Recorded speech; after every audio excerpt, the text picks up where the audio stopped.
Hello students, hope so you are doing well. So इस video में हम cost accounting जो कि हमारा ईसीओ 10 इसके कुछ इंपॉर्टेंट क्वेश्चंस और प्रैक्टिकल्स भी डिस्कस करेंगे। ठीक है, अभी हम क्वेश्चन देखते हैं और आगे हम प्रैक्टिकल देखेंगे कौन कौन से प्रैक्टिकल क्वेश्चन इंपॉर्टेंट है पेपर के पॉइंट ऑफ व्यू से, क्या इंपॉर्टेंट है। और आपके लिए एक बहुत अच्छा इसमें सरप्राइज़ है, तो वीडियो को एंड तक देखना। ठीक है, वीडियो स्किप मत करना। देखो, आप सोचते हो वीडियो को स्किप कर दोगे, आपके पता है पॉइंट छूट जाते हैं, आप फिर आप कहोगे कि सर आया नहीं। ठीक है, तो आपको पूरी वीडियो देखो आंसर्स के मैं अभी क्वेश्चंस बताता हूँ, बिकॉज आंसर में बहुत टाइम लगता है। आपका पेपर 24 को है, ठीक है, तो उसके लिए मैं सोच रहा हूँ ज़्यादा वो ना करूँ। ठीक है, और जो आंसर्स हैं भी वो ऑलरेडी मैंने अपलोड कर रखे हैं। ठीक है, मैंने प्लेलिस्ट बना रखी है ईसीओ 10 की, तो आप जाके देख सकते हैं। उसमें सारे मैंने आंसर बहुत अच्छे से डिस्कस करे हैं। आपको पता है ईसीओ 10 में थ्योरी की वेटेज कम होती है as compare to practicals. Like theory we have around 20 marks और practicals around we have 30 marks. ठीक है, तो 30 और 20 कंबाइन करके 50 मार्क्स होता है। तो हमें थोड़ा सा ज़्यादा ध्यान देना है प्रैक्टिकल्स पे, बिकॉज प्रैक्टिकल हमें ज़्यादा मेहनत नहीं करनी और हम स्कोर अच्छा कर सकते हैं। उसमें नंबर कटने की चांस नहीं होते, बिकॉज आप फॉर्मेट बना के सारी चीज़ें सही लिखोगे तो नंबर नहीं कटेंगे आपके, ऑब्वियस ही बात है। तो वो होता है इसमें। ठीक है, तो बेनिफिट हमारा प्रैक्टिकल्स के होता है। आप 30 मार्क्स प्रैक्टिकल के कर लो और थ्योरी में आप 20 मार्क्स करोगे तो मिलेगा आपको 15 मिलेगा, 10 मिलेगा, ऐसा होता है। जिस जो ओल्ड स्टूडेंट होंगे जिनकी बैक आई होगी उनको पता होगा ये हाल हुआ है उनका। ठीक है, उन्होंने थ्योरी पूरी अच्छे से लिखी है फिर भी मार्क्स नहीं दिए गए। तो रीज़न होता है इग्नू में पेपर चेकिंग कहीं अच्छी होती है, किसी किसी को 50 आउट ऑफ 45 40 मिल जाते हैं, बट किसी किसी को 18 भी नहीं मिलते, बल्कि अच्छा लिखने के बाद भी। ठीक है, तो आपको रिस्क नहीं लेना है, आपको अच्छे से देना है। ठीक है, सो पहला क्वेश्चन है define cost accounting with right objective of it. Cost accounting क्या होता है, इसके क्या क्या ऑब्जेक्टिव हैं। ठीक है, इंपॉर्टेंट क्वेश्चन है, इसका आंसर हमने डिस्कस कर रखा था पहले। ठीक है, फिर उसके बाद क्वेश्चन है नेक्स्ट। ठीक है, हमारा नेक्स्ट क्वेश्चन है distinguish between cost accounting and financial accounting. देखो सिंपल सा बात है, कॉस्ट अकाउंटिंग और फाइनेंस अकाउंटिंग में डिफरेंस आपको पता होना चाहिए। आप कॉस्टिंग पढ़ रहे हो, ठीक है, तो अगर मेनली वाइडली देखा जाए तो हमारा मेन डिफरेंस क्या होता है। जो आपका कॉस्ट अकाउंटिंग है ना, वो हर डिपार्टमेंट का एक तरह से रिकॉर्ड रखता है, बट फाइनेंशियल अकाउंट क्या करता है, हर डिपार्टमेंट का नहीं रखता है, ये एज अ होल काम करता है। और कॉस्ट अकाउंटिंग क्या करता है, एज अ यूनिट काम करता है। ठीक है, और जो फाइनेंशियल अकाउंटिंग होती है वो क्या करता है, ईयर के एंड में मेजर करते हैं, बट कॉस्ट अकाउंटिंग क्या करते हैं, हम वीकली कर सकते हैं, मंथली कर सकते हैं, हाफ ईयरली कर सकते हैं, क्वार्टरली कर सकते हैं। तो ये बेनिफिट्स होता है। और एक और होता है, ये कॉस्ट अकाउंटिंग सैलरी फिक्सेशन में हेल्प करता है और फाइनेंशियल अकाउंटिंग सैलरी फिक्सेशन में हेल्प नहीं करता। तो 3-4 पॉइंट तो यही पता चल गए। ठीक है, नेक्स्ट है what are the major advantage of cost accounting to manufacturing concern. Manufacturing जो कंपनीज होती हैं वो कॉस्ट अकाउंटिंग अगर कैरी करती हैं, ठीक है, अपने ऊपर अप्लाई करती हैं, तो उनको बेनिफिट क्या होगा। तो इसका भी ईजी पॉइंट है, हमने डिस्कस किया था प्रीवियस वीडियो में कि कॉस्ट अकाउंटिंग क्या होती है। लाइक कॉस्ट अकाउंटिंग से पहला फिक्सेशन ऑफ सेलिंग प्राइस में हेल्प होता है। अब सेलिंग प्राइस का है फिक्सेशन हो जाएगा तो उससे बेनिफिट क्या होगा, डिसीजन मेकिंग में हेल्प होगा। डिसीजन मेकिंग से क्या होगा, जो कंपनी है उसको ग्रो करने में हेल्प होगा। ठीक है, मैनेजमेंट को हेल्प होती है इससे। ठीक है, प्री डिसीजन लेने में हेल्प होती है। ठीक है, एस्टिमेट मतलब फ्यूचर एस्टिमेशन में हेल्प होती है। तो ये सारे पॉइंट्स आप इसमें लिख सकते हो। ठीक है, narrate the essential factor to be considered while installing the cost accounting system. अब इसमें क्वेश्चन का मतलब क्या है कि कॉस्ट अकाउंट जब आप अपने ऑफिस में लगाते हो, फैक्ट्री में जो जहाँ भी लगाना चाहते हो, तो आपको किन बातों का ध्यान रखना चाहिए। तो ये बहुत ईजी पॉइंट था, इसमें पॉइंट लिख के थोड़ा सा एक्सप्लेन कर दो। Like nature of company, company का नेचर क्या है, कंपनी में सूट करेगा नहीं करेगा, स्टाफ कैसे वहाँ के, क्योंकि कई जगह के स्टाफ एजुकेटेड नहीं होते तो वो उस चीज़ को ना अप्लाई नहीं कर पाएंगे। ठीक है, तो आप कंपनी में टाइम वेस्ट होगा आपका। ठीक है, मैनेजमेंट कैसा है, उसका मैनेजमेंट सपोर्टिंग है या नहीं है।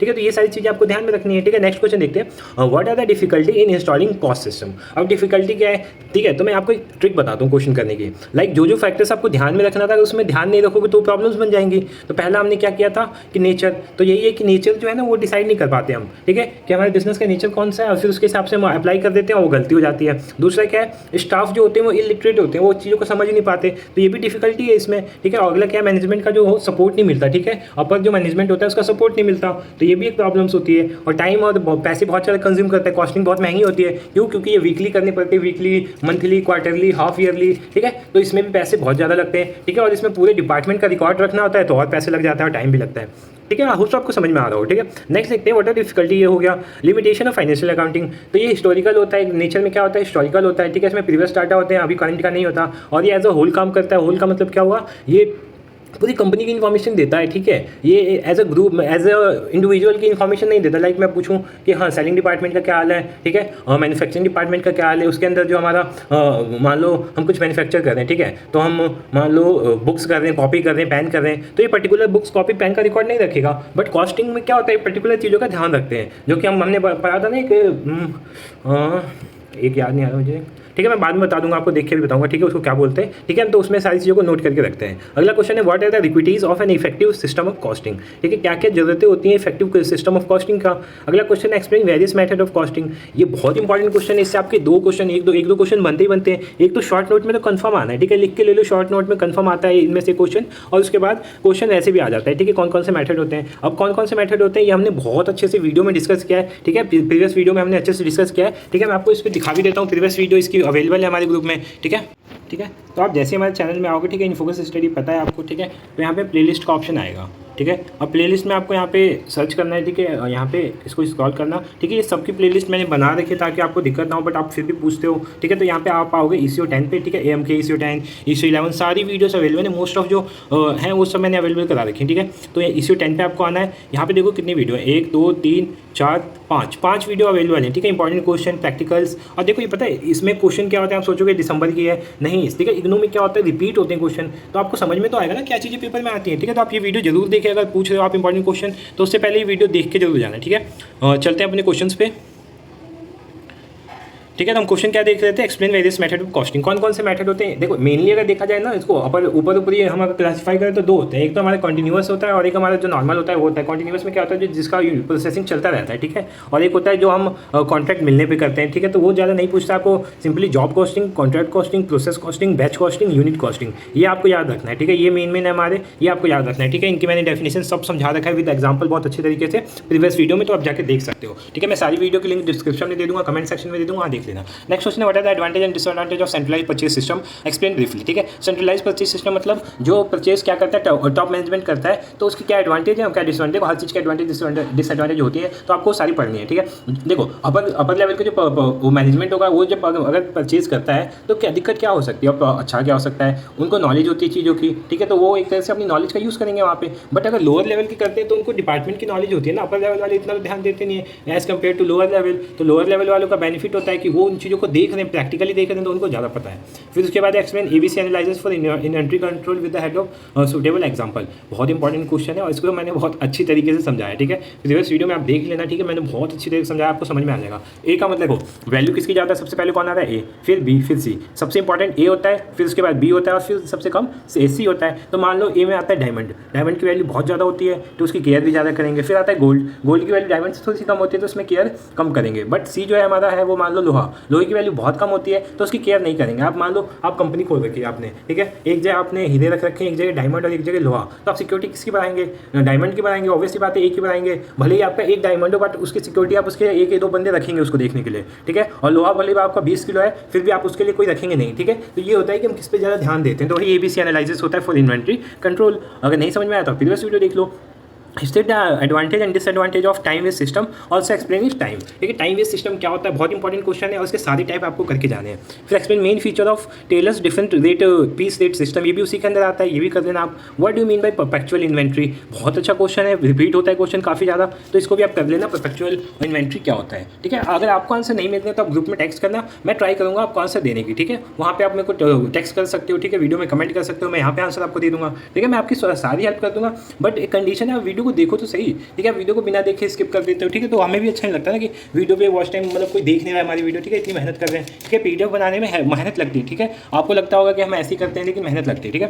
Next question, what is bin card, इसी की बात कर रहा था। बीन कार्ड में क्या होता है, रिकॉर्ड होता है सारे, मतलब जो भी हमारे पास इन्वेंट्री है ना उसका रिकॉर्ड रहता है। तो इससे फ़ायदा क्या होता है, एक तो इसका स्पेसिमेन बनाना है आपको, फॉर्मेट क्या होता है, इसका फ़ायदा क्या होता है, सिंपली फ़ायदा ये होता है कि हमें चीज़ें सारी टाइम मिलती हैं, ठीक है, हमें दिक्कत नहीं होती, लैक ऑफ मतलब टाइम हमारा बचता है, पैसे बच जाते हैं इसकी वजह से, ठीक है, और हम इसकी वजह से ना चीज़ें एक तो ज़्यादा नहीं रखते और कम नहीं रखते, नॉर्मल रखते हैं, जिससे ओवर वेटेज भी नहीं होता, अंडर वेटेज भी नहीं होता, ठीक है, तो ये हो जाएगा। What do mean by inventory turnover, inventory turnover क्या होता है, इसके क्या इंपॉर्टेंस होते हैं। फिर उसके बाद आपको प्राइसिंग के मेथड जो होते हैं, लिफो फीफो और एवरेज वेटेज मेथड, ये आपको करने हैं। देखो इससे ना क्वेश्चन आते हैं, इससे क्या आते हैं, क्वेश्चन आते हैं प्रैक्टिकल्स के, मोस्ट ऑफ टाइम आते ही आते हैं, तो ईजी भी होता है, आप 1 घंटे में आधे घंटे में समझ जाओगे। मैं वीडियो में बताऊंगा आगे कि इसको कैसे करना है, तो ध्यान से देखना। फिर उसके बाद maximum stock, minimum stock, reorder level, ये भी इंपॉर्टेंट है, शॉर्ट नोट्स में आ जाते हैं कभी कभी, तो इन तीनों को कर लेना। बाकी इनके प्रैक्टिकल्स भी करने हैं, इनके प्रैक्टिकल्स और इनके प्रैक्टिकल मस्ट है, करके जाना। नेक्स्ट है what do you mean by ideal time, how are how are wages paid for idle time treatment in cost accounting, what are its cause, ठीक है। नेक्स्ट क्वेश्चन है, what do you mean by labour turnover, what are its main cause, how can we resolve it, ठीक है। Labour turnover क्या होता है, इसके main cause क्या होता है, इसको कैसे रिजॉल्व कर सकते हैं। फिर डिफाइन फॉलोइंग, स्टोर रिकॉर्ड हो गया, जॉइंट प्रोडक्ट हो गया, ठीक है, सर्विस कॉस्टिंग, फ्रिंज बेनिफिट हो गया, टाइम कीपिंग हो गया, स्टोर कीपिंग हो गया, bill of material, abnormal loss हो गया, ठीक है, ऑब्जर्वेशन ऑफ फैक्ट्री ओवरहेड, ठीक है, कॉस्ट यूनिट हो गया, कॉस्ट सेंटर हो गया, कॉस्ट यूनिट कॉस्ट सेंटर में से क्वेश्चन आता है हर बार, ठीक है। ग्रुप बोनस हो गया, क्या रोवन प्लान हो गया, पेरोल अकाउंटिंग हो गया, कॉस्ट शीट। सो जो न्यू स्टूडेंट्स हैं जिन्होंने ओल्ड वीडियो नहीं देखी है उनके लिए मैं क्या करता हूँ, आंसर्स भी ऐड कर देता हूँ, ठीक है। मैंने इसी वीडियो में आंसर्स भी ऐड कर दिए हैं, सो आप आंसर्स इजीली एक्सेस कर सकते हो, ठीक है। सो मैंने आंसर्स ऐड कर दिए, इन आंसर्स के बाद अगर आपको आंसर्स नहीं देखने तो आप वीडियो को आगे कर सकते हो, ठीक है। आंसर्स नहीं देखने, वीडियो को आगे कर दो, आगे आपको क्या मिलेगा, आगे आपको प्रैक्टिकल क्वेश्चन में डिस्कस करेंगे, प्रैक्टिकल क्वेश्चन कैसे आते हैं, कौन कौन से हैं, और कुछ क्वेश्चन मैं भी बता दूंगा, इसी ट्रिक जो होते हैं करने के उन क्वेश्चन को, ठीक है। और बाकी इसके बाद में वीडियो अपलोड कर दूंगा, ठीक है। तो आप देख सकते हो, ठीक है। आप अभी क्या करो, आप अभी थ्योरी के आंसर्स देख लो, ठीक है। मोस्ट ऑफ क्वेश्चन के मैंने आंसर डिस्कस कर रखे हैं, तो मैं भी आप इसमें ऐड कर देता हूँ, आप देख लो आंसर्स। तो ये फर्स्ट वीडियो मानते हैं या फिर BCOC 138, ठीक है, दोनों के लिए सेम ही ये वीडियो, ठीक है। तो पहला को क्वेश्चन है जो why do we need an effective system of cost accounting in a business enterprises, ठीक है। तो हमें क्यों चाहिए होता है कॉस्ट अकाउंटिंग, क्या मतलब होता है कॉस्ट अकाउंटिंग हमारे बिजनेस में रहने का, उसके क्या फ़ायदे होते हैं, फ़ायदे नहीं बोले तो ऑब्जेक्टिव क्या होते हैं, ठीक है, उद्देश्य क्या होते हैं। तो पहला जो ऑब्जेक्टिव होता है, ये आता है क्वेश्चन, आप मत सोचना कि नहीं आएगा, जो क्वेश्चन बता रहा हूँ सब पेपर में आ चुके हैं, ठीक है। और जो BCom जी वाले हैं उनके लिए तो बहुत इंपॉर्टेंट है, ठीक है। मैं जो बता रहा हूँ वो करके जाओ। आपका अगर एक भी बार आ गया तो चैनल को अनसब्सक्राइब कर देना आप, ठीक है। आपके लिए भी बहुत ज़्यादा हेल्पफुल होगी ये वीडियो। तो जो पहला पॉइंट है असर्टमेंट ऑफ कॉस्ट, ठीक है। कॉस्ट की इसमें क्या की जाती है, इसमें एक तरह से कॉस्ट जो होती है ना वो करते हैं, निकालते हैं। This is primary object of cost accounting for the cost assessment, different technique and system of costing are use and the different circumstance. इसमें क्या करते हैं हम, जो कॉस्ट किस डिपार्टमेंट में कितनी कॉस्ट आ रही है, अलग अलग कॉस्टिंग मेथड से, ठीक है। कॉस्टिंग मेथड भी बहुत सारे होते हैं, लाइक प्रोसेस कॉस्टिंग होता है, जॉब कॉस्टिंग होता है, यूनिट कॉस्टिंग होता है, बैच कॉस्टिंग होता है, ठीक है। तो अलग अलग यूनिट से अलग अलग टाइप के हम कॉस्ट निकाल सकते हैं, असाइनमेंट कर सकते हैं उस कॉस्ट का, ठीक है, फाइंड कर सकते हैं कॉस्ट को। तो पहला पॉइंट ये हो जाएगा। दूसरा कंट्रोल ऑफ कॉस्ट, इसकी वजह से जो कॉस्ट होती है वो कंट्रोल में रहती है, ठीक है। हमें पता चलता है कि हमारा जो एक्सपेंस हो रहा है, जो कॉस्ट जा रही है, कहाँ जा रही है, किस डिपार्टमेंट ज़्यादा जा रही है, किस में कम जा रही है, उसको एनालाइज कर सकते हैं, गाइड, ठीक है। तो सेकंड पॉइंट भी क्लियर हो गया होगा, कंट्रोल टू कॉस्ट।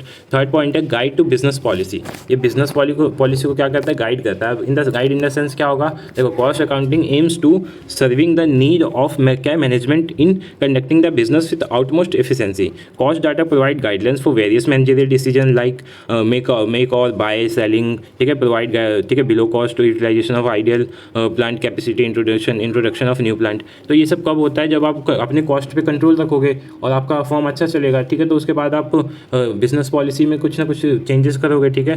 तो एक तरह से गाइड करता है बिजनेस पॉलिसी को कौन, मतलब कॉस्टिंग करता है। क्यों, क्योंकि ये बताता है आपकी कॉस्टिंग सही जा रही है, अगर गलत जा रही है तो आप अपनी पॉलिसी को चेंज करोगे, सही जा रही है तो उसको रहने दोगे वैसे कि हाँ चलो हमने जो पॉलिसी बनाई है वो इफेक्टिव पॉलिसी है हमारी।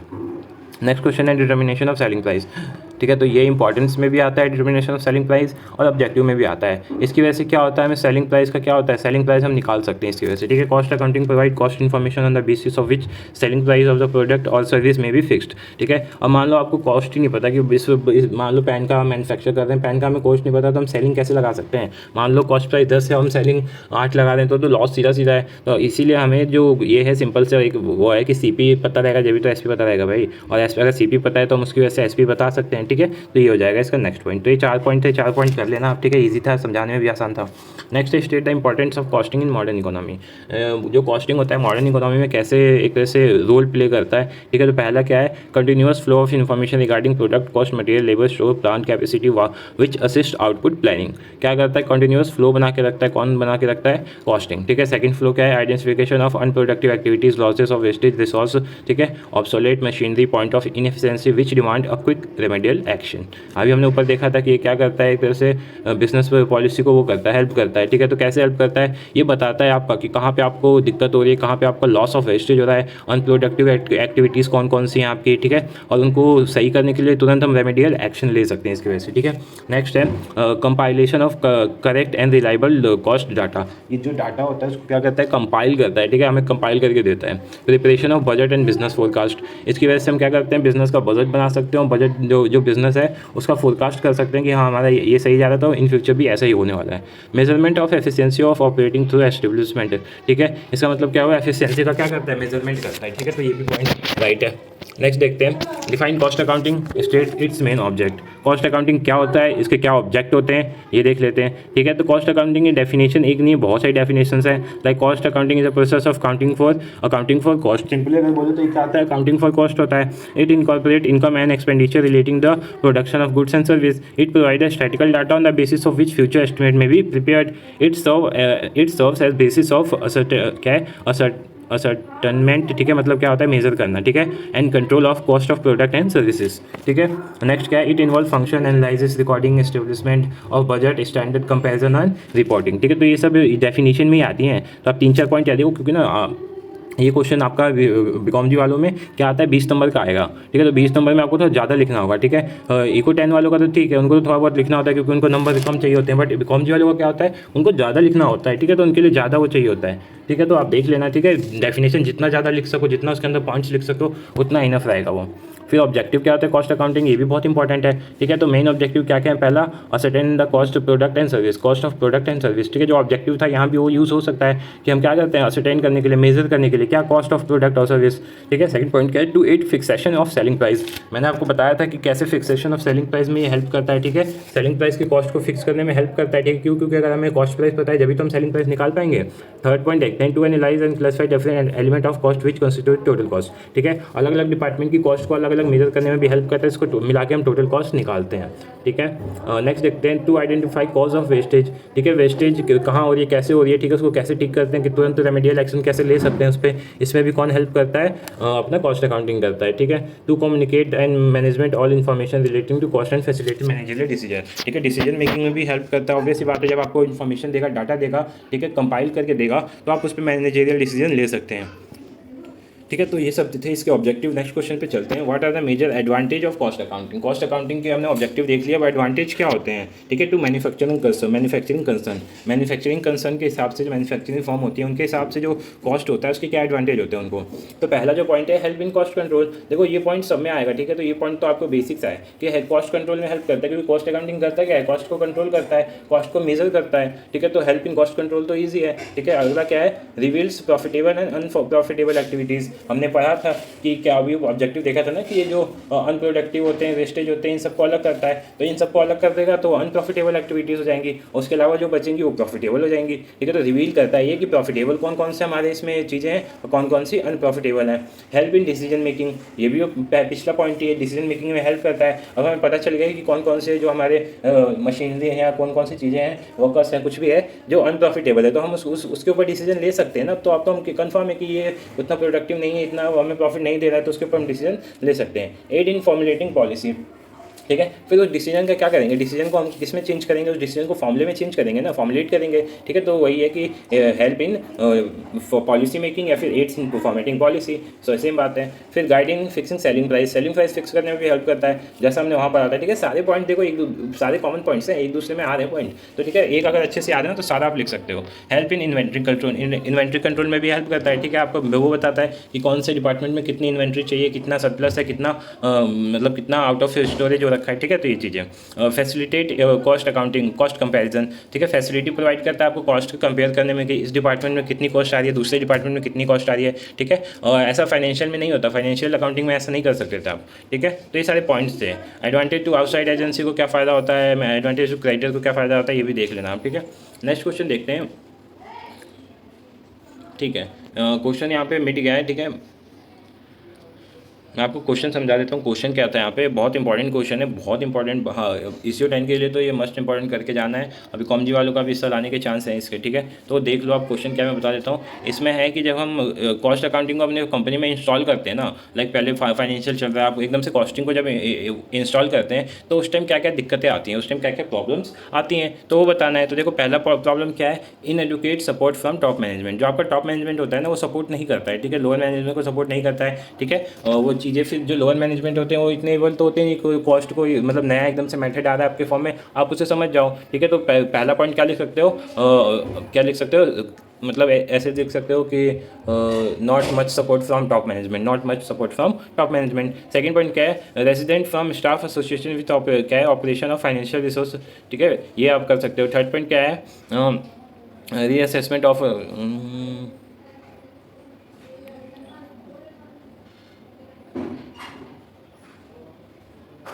ठीक है, सिंपल सा है ये भी पॉइंट, ठीक है। पॉइंट एक इसमें दिक्कत होती है, हो गया। लेकिन इसमें क्या होता है कि इसमें ना देख, अब फाइनेंशियल अकाउंटिंग तो आपकी चली रही थी, अब उसमें एक और चीज़ आपने ऐड कर दी, कॉस्ट अकाउंटिंग, ठीक है। तो जो वर्कलोड होता है वो क्या होता है, ज़्यादा हो जाता है और फिर लोग इससे भागने की कोशिश करते हैं, ठीक है। लोग क्या करते हैं, इससे भागने की कोशिश करते हैं, तो यही है इसका आंसर, ठीक है। फिर shortage of train and qualified staff to handle, अभी मैंने बताया कि जब टॉप मैनेजमेंट हेल्प ही नहीं करेगा तो आपके जो नीचे वाले लोअर लेवल के स्टाफ हैं वो उसको कैसे हैंडल कर पाएंगे, ठीक है। तो वही होता है कि शॉर्टेज होती है ट्रेंड और क्वालिफाइड स्टाफ के न्यू सिस्टम को हैंडल करने के लिए। कॉस्ट बहुत ज़्यादा आती है, ठीक है। जब हम कॉस्टिंग मेथड को कंपनी में इंट्रोड्यूस करते हैं, लगाते हैं, तो उस टाइम कॉस्ट बहुत ज़्यादा आती है, ठीक है। तो ये भी इसका एक डिफिकल्टी में आता है। अब बाकी ये financial accounting procedure are generally design to ascertain the particular profit और loss, but there are important limitation and deficiency in system, ठीक है। फाइनेंशियल अकाउंटिंग की क्या लिमिटेशन होती है ये आप कर लेना, ठीक है। ये मैंने बताया था, ये आप कर सकते हो, ईजी है, ठीक है। ज़्यादा मैं चलो समझा ही देता हूँ। पहला क्या, provide information about business as a whole, ठीक है। ये क्या करता है, जो इन्फॉर्मेशन है वो क्या प्रोवाइड करता है, एज अ होल प्रोवाइड करता है, ठीक है। Financial account provide information about profit loss cost etcetera of the collective activities of a business as whole. It does not give data regarding to cost department, क्या है, products, ठीक है, processes and sales strategy. मतलब ये क्या करता है, एक तरह से ना कंबाइंड डाटा बेस करता है। ज़्यादा डीपली डाटा मान लो मुझे चाहिए कि हाँ बताओ कि मैन्युफैक्चरिंग वाले डिपार्टमेंट में कितनी कॉस्ट आ रही है, तो ये नहीं बताता है, ठीक है। ये क्या करता है, एक तरह से होल डाटा प्रोवाइड करता है, ठीक है। ये जैसे पूरे स्कूल का डाटा प्रोवाइड करेगा, एक क्लास का डाटा प्रोवाइड नहीं करता है, ऐसे आप समझ सकते हो कि पूरे स्कूल का डाटा प्रोवाइड करेगा, एक क्लास का डाटा प्रोवाइड नहीं करेगा। बट कॉस्ट अकाउंटिंग क्या करता था, कॉस्ट अकाउंटिंग हर क्लास में जाके वो कॉस्टिंग करता था, मतलब अकाउंटिंग करेगा, ठीक है। तो पूरी क्लास, मतलब सारी क्लास की सेपरेट उसके पास डाटा होता है, उसी डाटा को कंपाइल करके टोटल कॉस्ट निकाल लेता है वो, ठीक है। तो ये पॉइंट था। हिस्टोरिक इन नेचर, ये हिस्टोरिक होता है, ठीक है। Financial accounting historic since the data are summarised only at the end of accounting period, ठीक है। जब हम प्रॉफिट एंड लॉस निकालते थे, ठीक है, फाइनेंशियल अकाउंटिंग होती है, तो उसमें क्या होता है, जो सारी चीज़ें कैलकुलेट कब होती है, लास्ट में कैलकुलेट होती है ना, तो ये हिस्टोरिक होता है। और जो कॉस्ट अकाउंटिंग होता है वो हिस्टोरिक नहीं होता है, ठीक है। No objective classification of cost, objective classification नहीं होता है। No information for fixation of selling price, जैसा जहाँ पे हम कॉस्ट अकाउंटिंग में फिक्सेशन में हेल्प करता था हमें, ठीक है। एसपी सेलिंग प्राइस का प्राइस फिक्स करने में हेल्प कौन करता था, कॉस्ट अकाउंटिंग। बट ये मतलब फाइनेंशियल अकाउंटिंग हेल्प ऐसा कुछ नहीं करता है, ठीक है।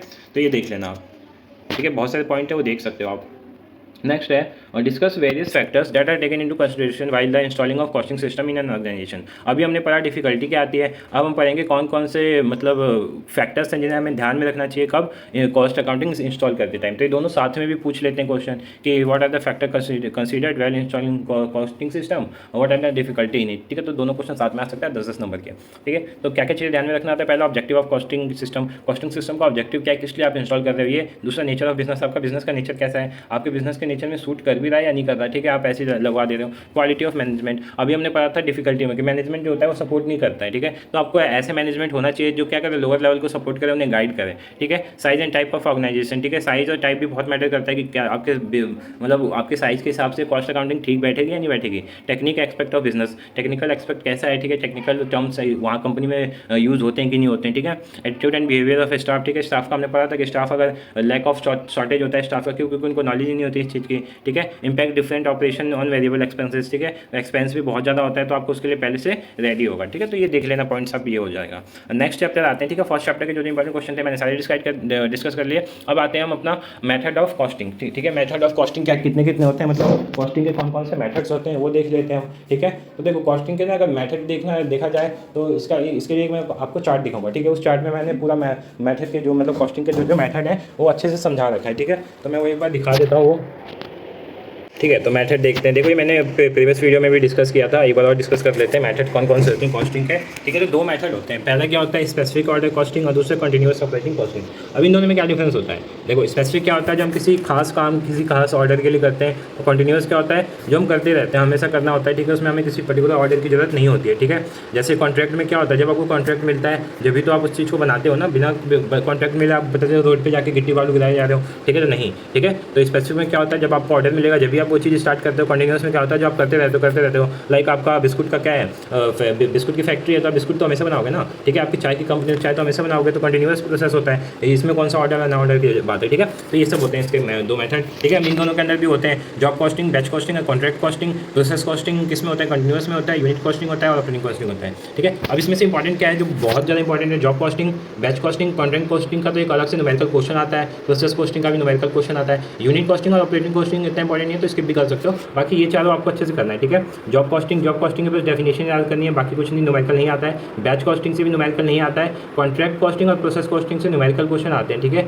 दोनों के कॉन्ट्रैक्ट बना मतलब दोनों के अकाउंट बनाने के लिए आते हैं, और जो कि बहुत ज़्यादा ईजी होते हैं। मैं आपको समझा दूंगा अकाउंट बनाना भी, ठीक है। आप लोग वीडियो पे रिस्पॉन्स ही नहीं देते सही, ठीक है, तो बनाने का मन भी नहीं करता, ठीक है। रिस्पॉन्स अगर अच्छा आता तो मैं बनाता भी, ठीक है। इतनी मेहनत करो, कोई रिस्पॉन्स ना वीडियो पे तो अच्छा नहीं लगता ना हमें भी, ठीक है। तो ये इसके पार्ट्स होते हैं। अब इसके अंदर तो थोड़ी थोड़ी चीज़ें देख लेते हैं। जॉब कॉस्टिंग में क्या होता है, ठीक है। परफॉर्म अंडर स्पेसिफिक क्या है, इंस्ट्रक्शन ऑफ इंडिविजुअल कस्टमर, ठीक है। किसी भी इंडिविजुअल कस्टमर के क्या होता है उसके अंडर में बनाते हैं हम, ठीक है। Every customer has special test preference और स्पेंडिंग पावर, नॉट कंपेरेबल, इसको कंपेयर नहीं कर सकते, नॉन रिपीटेबल, रिपीट भी नहीं करते, ठीक है। Each job has unique feature. अब इसमें क्या होता है, हम अलग अलग कस्टमर के हिसाब से अलग अलग चीज़ें इसमें परफॉर्म करते हैं, और उसका टाइम ड्यूरेशन क्या होता है, बहुत छोटा होता है। ये फैक्ट्री के अंदर ही बनाया जाता है। मान लो कोई आपका कस्टमर है, उसने बोला कि मेरे को ये बनवाना है, इसका ऑर्डर देना है, तो आप उसमें लग गए, ठीक है। तो वो होता है, तो फैक्ट्री के अंदर होता है। Work start after receiving the order, जब तक ऑर्डर नहीं आता जब तक आप काम स्टार्ट नहीं करते। तो जॉब कॉस्टिंग का समझ गए हो क्या आप। अगला है बैच कॉस्टिंग। बैच कॉस्टिंग क्या आता है, batch is the number of small order pass through the factory in a group, ठीक है। इसमें ग्रुप में देखो, वो जो होता था जॉब कॉस्टिंग होता था वो क्या होता था, ग्रुप में नहीं होता था। बट जॉब कॉस्टिंग का ही एक तरह से अगला ग्रुप है जो वो बैच कॉस्टिंग है। क्यों, क्योंकि इसमें ग्रुप कर देते हैं। जॉब कॉस्टिंग को क्या करते हैं, ग्रुप में डाल देते हैं। Cost of each batch is calculated separately, ठीक है। अलग अलग बैच का कॉस्ट अलग अलग कैलकुलेट किया जाता है। Each batch is taken as one cost unit, ठीक है। कॉस्ट पर यूनिट का फॉर्मूला क्या होता है, कॉस्ट ऑफ बैच और नंबर ऑफ यूनिट, ठीक है। तो ये होता है। अगला देखते हैं कॉन्ट्रैक्ट। कॉन्ट्रैक्ट में क्या होता है, इसमें बहुत ज़्यादा पैसे इन्वॉल्व होते हैं, ठीक है। ठीक है, इन्वॉल्व लार्ज इन्वेस्टमेंट, ठीक है। Takes more than 1 year to complete, 1 साल से ज़्यादा का कॉन्ट्रैक्ट होता है इसमें, ठीक है। और ये फैक्ट्री के इनसाइड पर नहीं होता, फैक्ट्री के आउटसाइड होता है, लाइक ब्रिज हो गया, पुल हो गया, डैम्स हो गया, ये सब बनाने के कॉन्ट्रैक्ट जो होते हैं, ठीक है। Each contract is taken separately, अलग अलग कॉन्ट्रैक्ट अलग अलग लिया जाता है, ठीक है। Generally of construction nature, generally जो ये जॉब कॉन्ट्रैक्ट कॉस्टिंग होता है किस नेचर का होता है, कंस्ट्रक्शन नेचर का होता है, ठीक है। Also known as terminal costing, terminal costing के नाम से भी जाने जाते हैं। अब प्रोसेस कॉस्टिंग क्या होता है, raw material passes through various process of stage, ठीक है। इसमें क्या होता है, अलग अलग प्रोसेस से जाता है, प्रोसेस 1, प्रोसेस 2, प्रोसेस 3, इसलिए इसको कंटिन्यूअस प्रोडक्शन भी बोलते हैं, ठीक है। Cost of production at the end of each process, जो कॉस्ट ऑफ प्रोडक्शन होता है वो अलग अलग जो इसके वो होते हैं प्रोसेस होते हैं उस पर काउंट किया जाता है। जैसे प्रोसेस 1, प्रोसेस 2, जब आपको प्रोसेस अकाउंट बनाओगे ना तो आपको तीन बनाने होते हैं, प्रोसेस 1, प्रोसेस 2, प्रोसेस 3, जितना उसमें दिया होगा, ठीक है। मास स्केल इंडस्ट्री होता है ये। कॉस्ट पर यूनिट का फॉर्मूला क्या होता है, टोटल कॉस्ट ऑफ प्रोडक्शन अपन में नंबर ऑफ यूनिट प्रोड्यूस, ठीक है। तो ये था, ये समझा दिया मैंने। अब एक और क्वेश्चन है जो आपको करना है, क्या फाइनेंशियल अकाउंटिंग और कॉस्ट अकाउंटिंग में डिफरेंस। ये भी बहुत बार पूछा गया है, फाइनेंशियल अकाउंटिंग कॉस्ट अकाउंटिंग में डिफरेंस क्या होता है। तो पहला जो डिफरेंस है, main purpose of financial accounting is to tell about profit, ये प्रॉफिट के लिए काम करता है। कॉस्ट अकाउंटिंग किस लिए काम करता है, main purpose of cost accounting to provide cost information to customer या फिर जो फॉर्म है किसी को भी, ठीक है। ये कंट्रोल क्या होता है इसमें, फाइनेंशियल अकाउंटिंग में जो कंट्रोल होता है वो किस पे होता है, कैश फ्लो पे होता है। और कॉस्ट अकाउंटिंग में कंट्रोल किस पे होता है, कॉस्ट पे होता है, लेबर पे होता है, एक्सपेंस पे होता है, ठीक है। नेक्स्ट पॉइंट है period of reporting. Period of reporting क्या होता है, financial accounting prepare eight the end of the every year, ठीक है। बट जो ये होता है कॉस्ट अकाउंटिंग होता है ये शॉर्ट इंटरवल में होता है, डेली हो सकता है, वीकली हो सकता है, मंथली हो सकता है। इन्फॉर्मेशन क्या होता है, ओनली मॉनेटरी इन्फॉर्मेशन प्रोवाइडेड, और इसमें क्या होता है बोथ मॉनेटरी और नॉन मॉनेटरी दोनों इसमें प्रोवाइड किए जाते हैं। सेलिंग प्राइस फिक्सेशन में जो फाइनेंशियल है ये हेल्प नहीं करता बट कॉस्टिंग हेल्प करता है, ठीक है। Reporting of cost, total cost of production is reported in क्या aggregate and at the end of the year, ठीक है। इसमें क्या होता है, कॉस्ट में क्या होता है, तो cost of production reported component wise as well as each unit, ठीक है। तो यूनिट वाइज इसको वो किया जाता है, ठीक है। तो ये कुछ इंपॉर्टेंट थे इसके। नेक्स्ट चलते हैं अगले उस पर हम, ठीक है। तो कॉस्ट आपके मेथड आपको समझ में आ गए होंगे, ठीक है। बाकी यहाँ पे कुछ और भी आप देख सकते हो इस पीडीएफ से, जैसे जॉब कॉस्टिंग कहाँ यूज़ होती है, रिपेयर शॉप हो गया, प्रिंटिंग प्रेस हो गया, ठीक है। कोई आता है आपको बोलता है कि ये प्रिंट करना है तो स्पेसिफिक हुआ ना, और आप फिर आपने उसके जो आपका वो होता है फैक्ट्री होता है उसके अंदर ही करते हो। पेंटिंग डेकोरेशन हो गया आप, ठीक है। Production of made to other article, ठीक है। तो ये सब हो गया।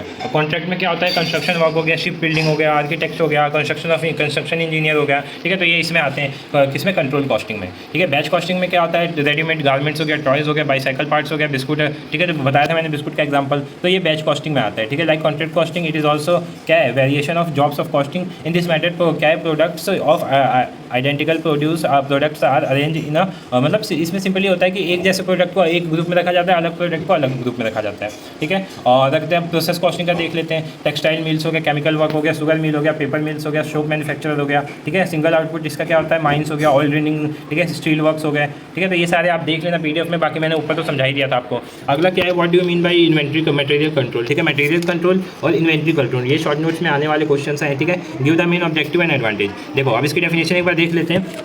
Material control is defined as the safeguard of company, ठीक है, company's property in this form of material by a proper system of क्या है recording also to maintain them optimum level of considering operation required. Simple ये होता है, इसमें हम क्या करते हैं, जो हमारे मटेरियल होते हैं उसको कंट्रोल करते हैं, आप ऐसे लिख सकते हैं, ठीक है। वाइड डेफिनेशन अगर देखा जाए तो क्या होगा, ये क्या करता है, एम्ब्रेस करता है कंट्रोल ओवर परचेज, ठीक है। कंट्रोल ओवर परचेज को क्या करता है, वो करता है, ठीक है। आप परचेज करने वाला आपका ओवर परचेज हो गया तो आपको लॉस करेगा, तो आपको यही सारी चीज़ें बताता है कि आपका जो मटेरियल है वो कंट्रोल में हो, चल रहा है या नहीं चल रहा है, एक्स्ट्रा तो नहीं चल रहा, अंडर स्टॉक नहीं चल रहा, ओवर स्टॉक तो नहीं चल रहा, ठीक है। The system of control should be comparative enough to cover the flow of material starting from the point when someone makes a request for purchase up end, मतलब कोई भी अगर मान लो रिक्वेस्ट कर रहा है परचेज की और वहाँ पे वो चीज़ अवेलेबल ही नहीं है, मतलब वहाँ पे अवेलेबल ही नहीं है, तो आपको दिक्कत होगी, ठीक है। तो यही करता है, अवेलेबिलिटी को ये क्या करता है, ध्यान में रखता है। अब ऑब्जेक्टिव क्या होता है, पहला ऑब्जेक्टिव क्या होता है, नो अंडर स्टॉकिंग। इसका मतलब क्या हुआ कि अंडर स्टॉकिंग को ये खत्म करता है, मतलब ये नहीं होने देता कि मटेरियल पूरी तरह खत्म हो जाए, ऑर्डर आए आप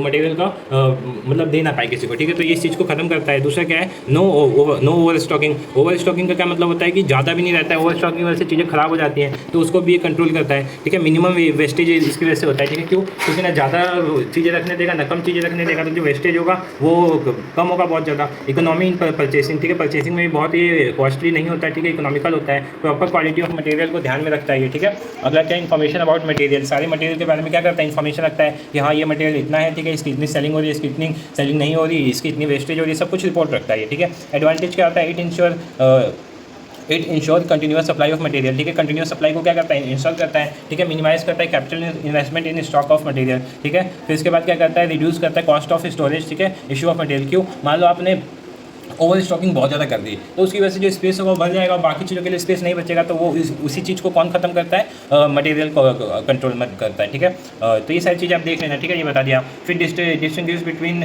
सेंट्रलाइज परचेसिंग और डिसेंट्रलाइज, तो ये शॉर्ट नोट्स में आता है और डिफरेंस में भी आ जाता है क्वेश्चन, तो इसको आप देख लेना। देखो सेंट्रलाइज में क्या होता है, जो परचेस हेड क्वार्टर से बन के आती है, हेड क्वार्टर जिसका ऑर्डर देता है, ठीक है, जिसमें हेड क्वार्टर इन्वॉल्व होता है वो सेंट्रलाइज होता है। और डिसेंट्रलाइज क्या होता है, जो हर यूनिट अपने हिसाब से काम करती है वो डिसेंट्रलाइज होता है, ठीक है। जैसे परचेस देखो सेंट्रलाइज डिसेंट्रलाइज पर देख लेते हैं। Organisation of the purchase function will be according to particular condition and ideas. Purchase में भी सेंट्रलाइज और डिसेंट्रलाइज दोनों हो सकते हैं, ठीक है। सेंट्रलाइज में क्या होता है, there is a separate purchase department, ठीक है, क्या करता है, एंट्रस्ट करता है with the task of making all purchase of all type of material. The head of the department is usually designed as purchase manager, ठीक है, और क्या है, शेफ बायर, ठीक है, ठीक है। डिसेंट्रलाइज में क्या होता है, ईच ब्रांच और department make it's on decision. मैंने वही बताया कि जो सेंट्रलाइज में होता है ये अलग से एक यूनिट होती है, ठीक है, जिसको मैनेजर बोलते हैं, परचेज मैनेजर, वो डिसाइड करता है। और डिसेंट्रलाइज में क्या होता है, जितनी भी यूनिट होती हैं, अलग अलग डिपार्टमेंट होता है ना हर फैक्ट्री में या फिर फॉर्म में, तो अलग अलग जो डिपार्टमेंट होते हैं वो अपने डिसीजन खुद ही लेते हैं, ठीक है। मटेरियल कंट्रोल हमने देख लिया। अब वैसे ही इन्वेंट्री कंट्रोल भी होता है, ठीक है। Inventory control include control of raw material, stock, supply, space part, ठीक है, partly finished goods and finished goods, मतलब फिनिश्ड गुड्स, ठीक है। In this system it is a system which ensure the required, ठीक है, required quality of inventories of the required quality at the required time with the minimum amount of capital, ठीक है। The function of inventory turnover is to obtain maximum inventory turnover with sufficient stock to meet all requirement, ठीक है। Inventory control क्या करता है, एक तरह से आपका ना इंश्योर करता है कि आपको जो मतलब जो सप्लाई हो रही है वो कम ना हो, रुके ना सप्लाई को कंटिन्यूस रखे। कंटिन्यूस कौन रखता है, इन्वेंट्री कर रखता है, ठीक है, इन्वेंट्री कंट्रोलर रखते हैं। ऑब्जेक्टिव क्या होते हैं इसके, टू प्रोवाइड कंटिन्यूस फ्लो में हेल्प करता है, to avoid excess investment in inventory, excess जो इन्वेस्टमेंट होता है उसको भी ये बहुत कम करता है, ठीक है। टू कीप सरप्लस, ठीक है, इसमें सरप्लस रखा जाता है, ठीक है, मटेरियल में नहीं रखा जाता था बट इसमें रखा जाता है क्योंकि कब आपका अर्जेंट, और इसमें ज़्यादातर देखो फिनिश्ड गुड्स होते हैं, कौन से होते हैं, फिनिश्ड गुड्स होते हैं, तो इसीलिए इसमें उसको थोड़ा सा एक्सेस रखा जाता है कि अगर एकदम से ऑर्डर आ गया तो उसके लिए हमें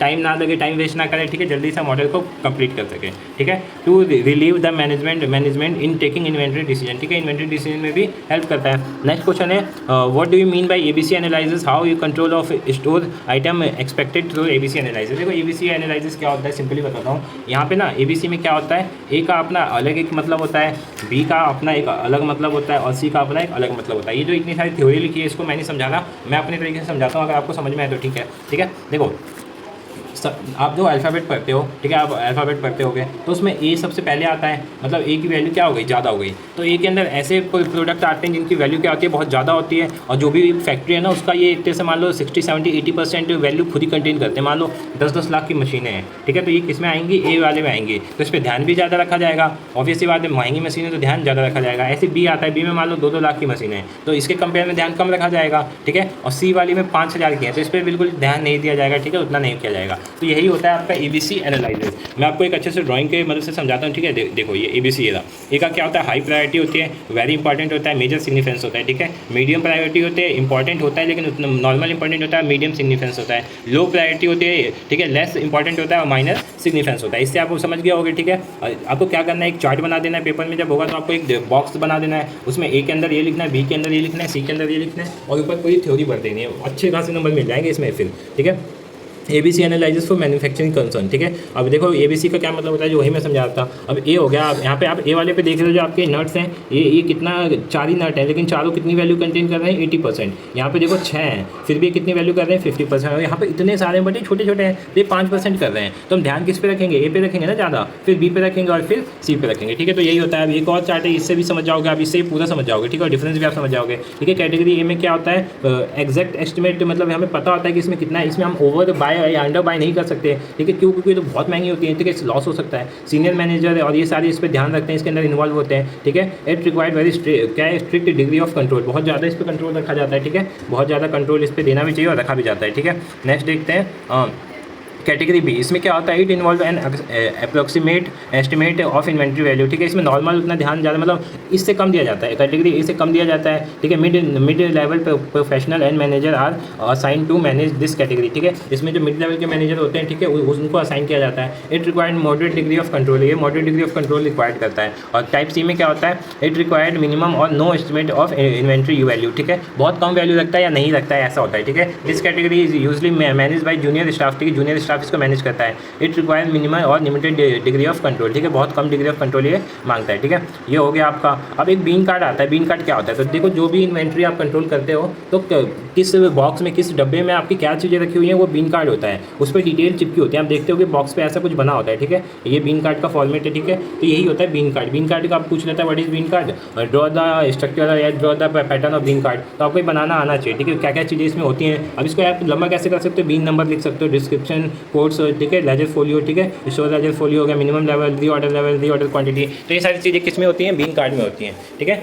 तो ये वीडियो यहीं पे एंड करते हैं। आज की वीडियो आपको होप से समझ में आई हो और अच्छी लगी हो, ठीक है। अच्छी लगे तो वीडियो को लाइक करना, चैनल को सब्सक्राइब कर देना, और आगे वीडियो बनानी है कि नहीं, आगे वीडियो आपको चाहिए कि नहीं, कमेंट सेक्शन में जरूर बताना, ठीक है। जब तक कमेंट्स नहीं आएगा मैं नेक्स्ट वीडियो नहीं लाऊंगा, ठीक है। तो आप देखते हैं कि अब वीडियो अच्छी लगी नहीं, ठीक है। सो आप, हाँ, एक चीज़ और बतानी थी, रुके आपको बता देता हूँ मैं आपको, मतलब प्रैक्टिकल्स में क्या क्या चीज़ें करनी है, ठीक है। प्रैक्टिकल में आपको 3-4 चीज़ें ध्यान में रख लो, आप कर लो। सबसे पहला कॉस्ट शीट कर लो, क्या करो, कॉस्ट सीट, ये इंपॉर्टेंट है। फिर उसके बाद EOQ कर लो, ये इजी है, ये आपको 1 घंटे में समझ में आएगा। EOQ, ठीक है, EOQ कर लो, कॉस्ट शीट कर लो, मैक्सिमम और मिनिमम वाले सारे क्वेश्चन कर लो, मैक्सिमम मिनिमम, ठीक है। 3 चीज़ें आप अभी कर लो, खत्म कर लो, ये 3 चीज़ें बहुत इंपॉर्टेंट है। और करना है तो आपको कॉन्ट्रैक्ट अकाउंट और प्रोसेस अकाउंट, ठीक है, कॉन्ट्रैक्ट अकाउंट और प्रोसेस अकाउंट, ये 5 चीज़ें कर लो। क्या क्या, contract account, process account, cost sheet, EOQ और मैक्सिमम मिनिमम, 5 चीज़ आप कर लो। ये चीज़ बहुत ही इनफ है आपके लिए, ठीक है। बाकी मैं अगले वीडियो या उससे बाद वीडियो में आपको सिखा दूंगा, ठीक है। तो आपको वीडियो चलो वीडियो लाइक करना, चैनल को सब्सक्राइब करना। Thank you so much for watching this video. मतलब यूट्यूब पे वही बनाते थे, तो उन्होंने शेयर करी थी, तो बहुत ज़्यादा हेल्पफुल हुई थी मेरे PDF, ठीक है। तो आप इस PDF का यूज़ करो, ठीक है। आप जैसे क्वेश्चन आते हैं, देखो क्वेश्चन आप कौन कौन से करने, जो पेपर के पॉइंट ऑफ व्यू से बहुत ज़्यादा इंपॉर्टेंट है। तो पहला आपको करना है कॉस्ट शीट करना है, ठीक है, कॉस्ट शीट बहुत इंपॉर्टेंट है। फिर प्रोसेस अकाउंट, कॉन्ट्रैक्ट अकाउंट, इन 3 से एक क्वेश्चन तो आंसर आता है, ठीक है। तो ये 3 तो आपको करके जाने। देखो कॉस्ट शीट में थोड़ा सा टाइम लग सकता है, लेंदी, क्योंकि इसका फॉर्मेट थोड़ा सा ज़्यादा है, बट कॉन्ट्रैक्ट अकाउंट बहुत ईजी है। प्रोसेस अकाउंट थोड़ा सा टफ बोल सकता हूँ, बट सबसे ईजी कॉन्ट्रैक्ट अकाउंट है, प्रोसेस अकाउंट उसके बाद कॉस्ट शीट। फिर ओवरहेड आप मत करना, ठीक है, ओवरहेड कोई जो नहीं करने की, ओवरहेड को स्किप कर दो, आएगा भी कोई बात नहीं, ऑप्शन आता है, हम कर देंगे, ठीक है। अब इसके बाद क्या करना है, आपको मैक्सिमम मिनिमम करना है। पिछली बार मैक्सिमम मिनिमम नहीं आया था, इस बार मैक्सिमम मिनिमम आने के चांसेस हैं, तो आपको कर लेना है, ठीक है। फिर उसके बाद EOQ करना है आपको, EOQ, ठीक है, EOQ क्या होता है ये कर लेना आप, ठीक है। ये इतनी चीज़ें कर लो। और उसके बाद एक और बच्चा मशीन आवर रेट, अगर आपके टाइम है तो मशीन आवर रेट कर लो, ठीक है। और उसके बाद भी अगर टाइम बचता है आपके पास, तो एक और टॉपिक कर सकते हो आप, जो कि हमारा है, हाँ, रिकंसिलिएशन स्टेटमेंट, ठीक है। रिकंसिलिएशन स्टेटमेंट पिछली बार आ चुका था, ठीक है, तो इस बार भी चांसेस हैं हो जाने के। तो ये टॉपिक है जो आप कर सकते हो, ठीक है। बाकी हम देखते हैं क्वेश्चन अपने सब, ठीक है, कैसे क्वेश्चन को हमें सॉल्व करना है, कैसे नहीं करना, ठीक है। अब देखो आपको सबसे पहला क्वेश्चन जो करना है वो EOQ करना है। क्या करना है, EOQ को कैसे सॉल्व करते हैं, ठीक है। तो EOQ का फॉर्मुला आप नोट करो, √2AO अपॉन में C, ठीक है, √2AO अपॉन में C, ठीक है। तो यहाँ पे A का मतलब क्या होता है, एनुअल कंजप्शन, O का मतलब क्या होता है, ऑर्डर पर कॉस्ट, और C का मतलब क्या होता है, कैरिंग कॉस्ट पर यूनिट, ठीक है। अभी तो हो गया फॉर्मुला। हम क्वेश्चन इसके थ्रू से देखते हैं, ठीक है। मैं आपको इसके क्वेश्चन दिखाता हूँ।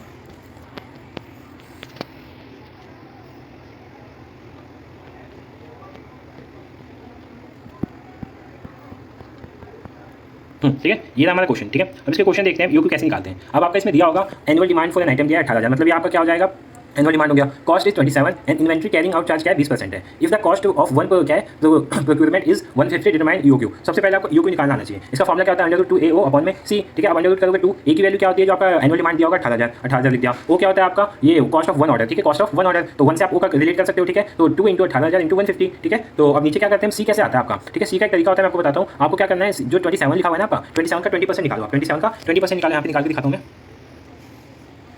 ठीक है, हाँ 27 का 20%, सॉरी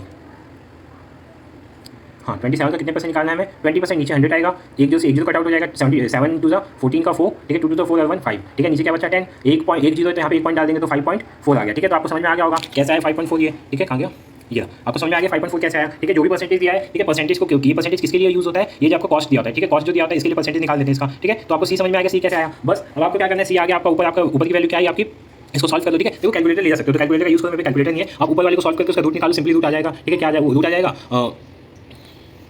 इससे मैं कॉपी पे करके बताता हूँ आपको। ठीक है, ज़्यादा समझ में आएगा। ठीक है, क्वेश्चन मैं आपको कॉपी पे करके दिखा देता हूँ ताकि आपको इजीली समझ में आ जाए।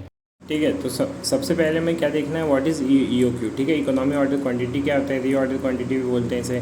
तो it is the quantity to be ordered. ठीक है, to be ordered when the stock reach the reorder level. जब हमारा स्टॉक जो होता है री ऑर्डर लेवल पे पहुंच जाता है तो हम इसका यूज़ करते हैं। इसको और किस नाम से बोलते हैं, इकोनॉमी ऑर्डर क्वांटिटी। इसका फॉर्मूला क्या होता है, 2AB × CS और अंडर रूट। ठीक है, ए का मतलब क्या होता है, एनुअल कंजप्शन। ये फॉर्मूला नोट कर लो आप जल्दी से। बी का मतलब बाइंग कॉस्ट पर ऑर्डर। ठीक है, कॉस्ट पर ऑर्डर ध्यान रखना, बाद में काम आएगा कॉस्ट पर ऑर्डर का। ठीक है, इसके बाद क्या है, और सी क्या होता है, कॉस्ट पर यूनिट होता है। और डी क्या होता है, storage and carry forward. D क्या होता है हमारा, स्टोरेज एंड कैरी फॉरवर्ड। ठीक है, तो ये आपको समझ में आ गया होगा। ठीक है, ये कैसे करते हैं। अब ये तो फॉर्मूला हो गया, फॉर्मूले की बात हो गई। अब क्वेश्चंस देखते हैं। ठीक है, एक क्वेश्चन मैं आपको दिखाता हूँ। ठीक है, ये रहा हमारा क्वेश्चन। ठीक है, एनुअल यूजेस क्या दिया हुआ है, 6,000। ठीक है, क्वेश्चन हम यहाँ पे मैं रख देता हूँ ताकि आपको क्वेश्चन साफ साफ दिख जाए। ठीक है, आप देख सकते हो एनुअल यूजेस कितना दिया हुआ है, 6,000। तो हमारा फॉर्मूला क्या होता है, फॉर्मूला लिख लेते हैं हम। ई ओ क्यू का फॉर्मूला क्या होता है, √2A × B और 2A × B और नीचे क्या होता है, C × S। ये होता है फॉर्मूला ई ओ क्यू का।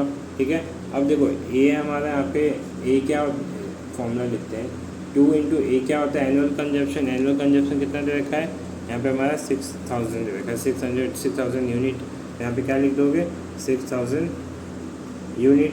और बी क्या होता है हमारा, बी हमारा कितना दे रखा है इन्होंने, 15। ठीक है, वन ऑर्डर होता है ना, cost of placing and receiving one order, तो ये आपका बी होता है। ठीक है, जब वन ऑर्डर लिखा हो, वन ऑर्डर की बात हो तो आपका क्या कहलाएगा, बी कहलाएगा। तो बी कितना दिया है, 15 दिया है।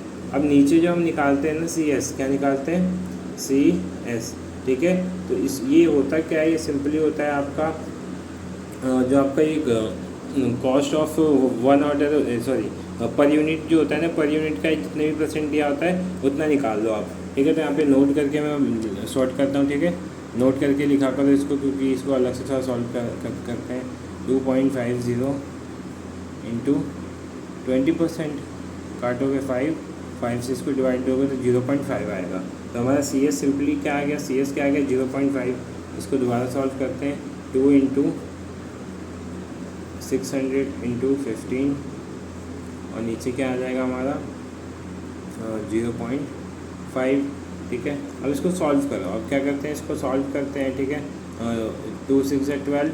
ठीक है, और 12 15 जा कितना हो जाएगा आपका, 180। ठीक है, 1 लाख।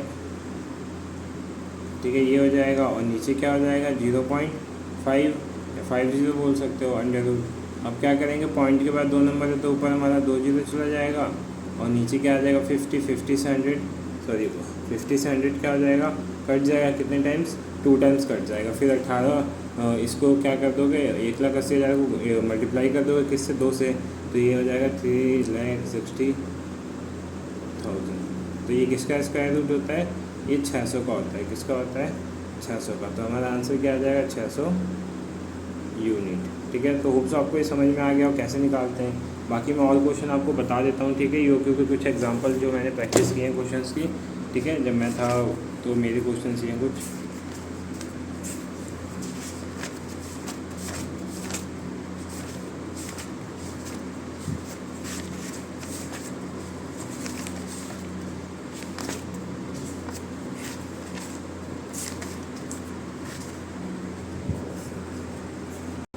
तो आप देख सकते हो यहाँ पे कुछ और क्वेश्चन है, ठीक है। Find E O Q, annual usages 8,000 दे रखा है, ठीक है। परचेज प्राइस कितना दे रखा है 10 पर यूनिट दे रखा है, ठीक है, ध्यान रखना आप। फिर उसके बाद ऑर्डर कॉस्ट कितना दे रखा है 80 पर ऑर्डर, और कैरिंग कॉस्ट क्या दे रखा है 20%। ईओ क्यू का फॉर्मूला होता है √2AO, ठीक है। ओ AO बोलो या फिर B बोलो, ठीक है। 2AB भी लिख सकते हो या AO लिख सकते हो, दोनों बात एक ही है। और C क्या होता है जो हम निकालते हैं, ठीक है, वहाँ पे, ठीक है, C जो हम नीचे लिखते थे, तो ये C वही है। अब देखो क्या करना है, 2 इंटू A की वैल्यू कितनी है, A यहाँ पे 8,000 है, तो 8,000 हो गया। B की वैल्यू कितनी है हमारी, ऑर्डर कॉस्ट जो होता है वो होता है, ठीक है। तो ऑर्डर कॉस्ट कितना है पर ऑर्डर का बताया था ना मैंने आपको 80, और नीचे क्या आएगा आपका 20% किसका 10 का, तो 10 का 20% निकालते हैं यहाँ पे, 10 का 20%, 5 टाइम्स 2 टाइम्स, तो क्या आ जाएगा नीचे 2 आ जाएगा। 2 से इसको काट दो 40, 40 को इससे गुना करोगे, 2 को 40 से करोगे कितना आएगा 80, तो 80, ठीक है, 80 आ जाएगा। फिर 80 को 8,000 से करोगे तो 64,000, ठीक है। 60, एक सेकेंड, ठीक है, कितना आ जाएगा, यहाँ पे गलत है, क्या आ जाएगा अंडर रूट में 64,000। अब 64,000 किसका स्क्वायर रूट होता है, ये होता है आपका 800 यूनिट का, ठीक है। कितना होता है 800 यूनिट का, तो आपका राइट आंसर क्या आ जाएगा 800 यूनिट। ये भी आप क्वेश्चन प्रैक्टिस कर सकते हो, ठीक है, ये प्रैक्टिस के लिए क्वेश्चन है, इसको आप कर सकते हो, ठीक है। इसका आंसर क्या आएगा, आंसर देख सकते हो आप, EO क्यू 2A होता है, C होता है, यहाँ पे वैल्यू पुट करना, आपका 500 यूनिट आंसर आ जाएगा, ठीक है। तो आपका ये तो क्लियर हो गया हो, ठीक है, ये कैसे करते हैं। अब उसके बाद आता है लीफो और फीफो, ठीक है, लीफो मेथड और फीफो मेथड। ये क्वेश्चन में काफ़ी क्वेश्चन आते हैं। देखो लीफो का मतलब क्या होता है, लास्ट इन फर्स्ट आउट, ठीक है, लास्ट को इन कर लेते हैं और फर्स्ट को आउट करते हैं, ठीक है, लास्ट इन फर्स्ट आउट। और फीफो का मतलब क्या होता है, फीफो का मतलब हमारा होता है फर्स्ट इन फर्स्ट आउट, पहले जो आएगा उसी को पहले आउट करेंगे। और इसमें क्या होता है, जो लास्ट आएगा अगर, लेकिन आउट किसको करेंगे, पहले को, ठीक है। तो लीफो का क्या होता है लास्ट इन फर्स्ट आउट, और फीफो का क्या होता है फर्स्ट इन फर्स्ट आउट, ठीक है। अभी ये सब इनके थोड़ा डिफरेंस है, तो आप देख सकते हो इनके डिफरेंस क्या क्या होते हैं। जैसे ये stock in hand oldest stock होता है ये, ठीक है, it is the latest stock होता है, ठीक है। जो आपका फर्स्ट इन फर्स्ट आउट, क्योंकि फर्स्ट जो आता है उसी को करते हैं, तो ये लेटेस्ट होता है, ये ओल्डेस्ट होता है, ठीक है। तो ये कुछ इसके पॉइंट्स थे। अब देखो कुछ इंपॉर्टेंट टॉपिक बताता हूँ मैं आपको, ठीक है। अगर ज़्यादा वीडियो लंबी नहीं देखनी तो आपको टॉपिक्स जो इंपॉर्टेंट है वो आप कर लो। मशीन आवर रेट, ठीक है, ये इंपॉर्टेंट है, ठीक है, और आता है पेपर में कई बार आ रखा है। फिर abnormal profit and loss account, ये इंपॉर्टेंट नहीं है तो इसको स्किप भी कर सकते हो। फिर रीऑर्डर मैक्सिमम मिनिमम, ये इंपॉर्टेंट है, ये पेपर में कई बार आ रखा है तो इसको आप कर लो। फिर इन्वेंट्री टर्नओवर रेशियो, ठीक है, इंपॉर्टेंट थी। इन्वेंट्री और ये ओवरहेड डिस्ट्रीब्यूशन, इन दोनों में से कोई एक कर लेना आप, ठीक है। EOQ तो कर ही लेना, कॉस्ट शीट कर लेना, इजी होता है। कॉन्ट्रैक्ट अकाउंट कर लेना, प्रोसेस अकाउंट कर लेना, रिकन्सिलेशन कर लेना, ठीक है। मटेरियल ये वाला देख सकते हो आप, ठीक है। बाकी लीफो फीफो तो करना ही करना है, ठीक है। अब देखो सिंपल सा होता है क्या है, फीफो में होता क्या है, एक क्वेश्चन से समझाता हूँ मैं आपको, ऐसे तो समझ में नहीं आएगा। बाकी आपको ये थोड़े से फॉर्मूले हैं, ठीक है, तो ये फॉर्मूले आप लिख सकते हो। ये फॉर्मूले बहुत इंपॉर्टेंट है, मैं इसको फोटो के फॉर्म में आपको दे दूंगा, ठीक है। रीऑर्डर स्टॉक लेवल का फॉर्मूला क्या होता है, मिनिमम स्टॉक लेवल का क्या होता है, इससे भी क्वेश्चन बनते हैं हमारे पेपर में। देखो मैंने सॉल्व भी कर रखे हैं, ठीक है। तो मशीन आवर रेट के फॉर्मूले, तो ये सारे फॉर्मूले मैंने लिख रखे हैं। तो ये फॉर्मूले जैसे देखो, मशीन आवर रेट का फॉर्मूला क्या होता है, प्रोडक्शन ओवरहेड अपॉन में नंबर ऑफ मशीन आवर, ठीक है। फिर यहाँ पे क्या आता है, labour our worked, machine our work. Overhead rate का फॉर्मूला क्या होता है, अमाउंट ऑफ प्रोडक्शन, ठीक है, और नीचे क्या होता है, अमाउंट ऑफ यूनिट प्रोड्यूस, ठीक है, इन द डिपार्टमेंट। फिर उसके बाद क्या होता है, डायरेक्ट मटेरियल कॉस्ट मेथड क्या होता है, प्रोडक्शन अपॉन में मटेरियल कॉस्ट इंटू 100। डायरेक्ट में ये वेज मेथड क्या होता है, ठीक है, वेज मेथड क्या होता है। तो सारे मेथड यहाँ पे मैंने लिख रखे थे, ठीक है। अब हम एक बार लीफो अकाउंट देखते हैं, ठीक है, लीफो अकाउंट कैसे सॉल्व करते हैं, ठीक है। तो हम देखते हैं अपना फीफो अकाउंट और फिर लीफो अकाउंट देखेंगे, ठीक है। सो पहला हमारा क्या है, हाँ पहला हम फीफो ही देखते हैं। फीफो में क्या होता है, फर्स्ट इन फर्स्ट आउट होता है, जो पहले आए वही पहले जाएगा, ठीक है, ऑब्वियस सी बात है यही होगा। तो हमारे यहाँ पे दे रखे हैं ओपनिंग स्टॉक दे रखा है, इशू दे रखा है, परचेज दे रखा है, ठीक है। अब एक बार कॉलम में समझाता हूँ आपको इसका कैसे बनता है फॉर्मेट। देखो ये फॉर्मेट इसका होता है, ठीक है, फॉर्मेट एक बार मैं थोड़ा समझा देता हूँ आपको ढंग से, ठीक है।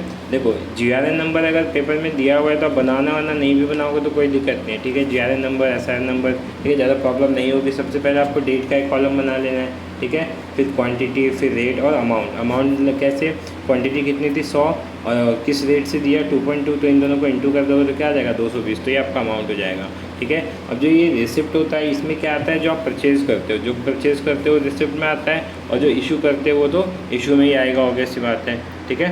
तो परचेज़ करने वाले रिसिप्ट में आएंगे, इशू करने वाले इशू में, आपका जो बैलेंस बचेगा लास्ट में वो आपका बैलेंस में आएगा, ठीक है। तो हमने पहले क्या किया था यहाँ पे देखते हैं। सबसे पहला हमारा ऑर्डर क्या था, ओपनिंग स्टॉक 200 पीस और 2 रुपीज़ ईच लिखा हुआ है, ठीक है। तो देखो ओपनिंग बैलेंस कहाँ पे आता है, बैलेंस में आता है हमारा। ओपनिंग बैलेंस कहाँ पे आता है, बैलेंस में। तो ये बैलेंस हमारा 200 हमने लिख दिया, किस रेट से, 2 रुपये के रेट से, तो टोटल अमाउंट कितना हो गया 4000। और रिमार्क में आप लिख सकते हो 400 हुआ, रिमार्क में लिख सकते हो कि क्या था, ओपनिंग बैलेंस था।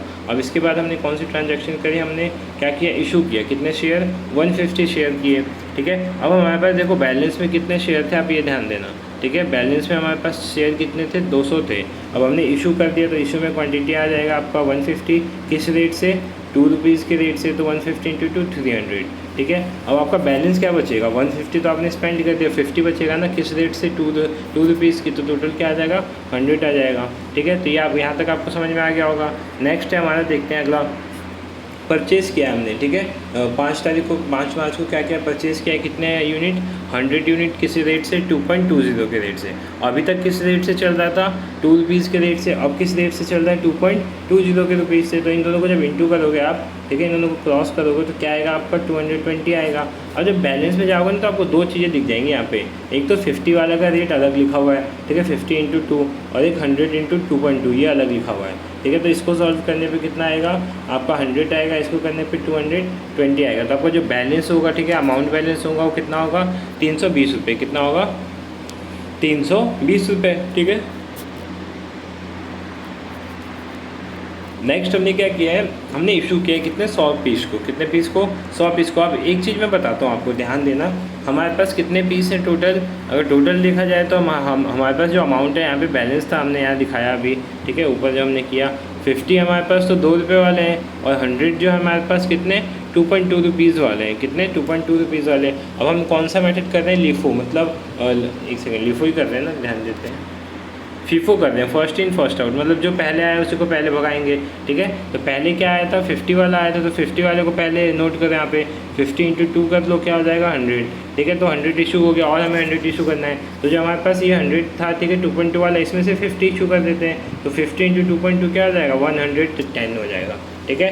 तो ये अमाउंट हो गया आपका 110। अब आपकी जो बैलेंस होगा, बैलेंस कितना बचेगा आपके पास, पहले वाला तो 150 ख़त्म हो गया, अब जो नया ये 50 बचा है, 100 था, इसमें से हमने 50 और यूज़ कर लिया, तो बचा कितना आपका 50 बचा है, ठीक है। और किस रेट से बचा है, 2.20 के रेट से बचा है, ठीक है। तो बैलेंस कितना हो जाएगा 2.20 इंटू 50 110 हो जाएगा, ठीक है। तो ये आपका क्या हो गया 110, ठीक है। नेक्स्ट देखते हैं, आपका बैलेंस हो गया इतना 110, आपके पास कितने बचे 50 शेयर बचे, ठीक है, 50 पीस बचे। 10 को क्या कर रहे हैं, परचेज़ कर रहे हैं, तो परचेज़ वाले डिपार्टमेंट में आते हैं। यहाँ पे परचेज़ कितना किया था, उसको 150 हमने क्या क्या परचेज़ कर लिया, किस रेट से 2.40, ठीक है। और अमाउंट टोटल क्या आ गया 360। अब 50 वाले को अलग लिखेंगे, ठीक है, ये 50 अलग और ये 150 अलग, ठीक है, दोनों का टोटल करके यहाँ पे लिख देंगे। अब उसके बाद देखते हैं हमने क्या किया है, हमने इशू किया है कितने 100 शेयर। अब 50 शेयर तो हमारे पे पहले से 2.20 वाले हैं, तो ये 2.20 वाले का हमने 50 शेयर इशू कर दिया, ठीक है। अब जो हमने और कितने इशू करने हैं, 50 और करने हैं ना, तो हम 50 किस रेट पे करेंगे, जो अभी हमने खरीदा था यहाँ पे 10 तारीख को, किससे 2.40 पे। तो ये 2.40 पे करेंगे तो 120 आएगा, और ऊपर वाले का 110 आएगा। आप टोटल कर देना, जो बैलेंस कितना बचेगा 150 आपके पास अभी आया था, 150 में से 50 और चला गया, तो कितने बचे 100, तो 100 आपके पास बचेंगे। 100 इंटू क्या करोगे 240, तो टोटल आपका जो अमाउंट बचेगा, ठीक है, क्लोजिंग अमाउंट बचेगा वो कितना बचेगा 240। क्लोजिंग क्वांटिटी कितनी बचेगी 100 क्वांटिटी। तो ये होता है आपका फीफो मेथड, ठीक है। तो फीफो मेथड तो आपको क्लियर हो गया होगा। अब हम करेंगे लीफो मेथड। क्या करेंगे? LIFO method. ठीक है, फीफो के तो आपको समझ में आ गए होंगे। अब लीफो करते हैं, लास्ट इन फर्स्ट आउट। इसमें भी देखो सेम होता है, इसमें बताने की जरूरत नहीं है। जैसे हम इसमें पहले को करते थे ना फीफो में, इसमें हम क्या करेंगे, लास्ट वाले को पहले डील करेंगे लास्ट वाले के साथ। जैसे देखते हैं क्वेश्चन, परचेज़ का है और इशू का है। ठीक है, इसमें ओपनिंग बैलेंस नहीं दे रखा। 3 तारीख को हमने परचेज़ किया। ठीक है, हमने 3 को परचेज़ किया, क्या 3 तारीख को हमने 500 kg परचेज़ किया। किस रेट से? 2.00 पर केजी के रेट से। ठीक है, तो आप परचेज़ में आओगे, परचेज़ डिपार्टमेंट में आओगे, रिसिप्ट में आओगे। ठीक है, इसमें आप लिख दोगे कितनी क्वांटिटी करी, 500। किस रेट से? 2 रुपीज़ के रेट से। कितना हो गया अमाउंट टोटल? 1000। अब यहाँ भी वही करोगे, बैलेंस में वही लिखोगे। क्वांटिटी 500 थी, रेट आपका 2 रुपये था, और जो ये आपका अमाउंट आया कितना था? 1000 था। ठीक है, अब नेक्स्ट जो डेट है 18 में भी क्या किया इन्होंने, क्या किया, इशू किया। क्या किया है? इशू ही किया। अरे हाँ, ठीक है, परचेज़ किया, सॉरी इशू नहीं किया, परचेज़ किया। कितने? 350। किस रेट से किया इन्होंने? 2.10 के रेट से। ठीक है, किस रेट से? 2.10 के रेट से। तो आपका ये पहले हमारे पास, देखो एक सेकेंड में दिखाता हूँ। पहले हमारे पास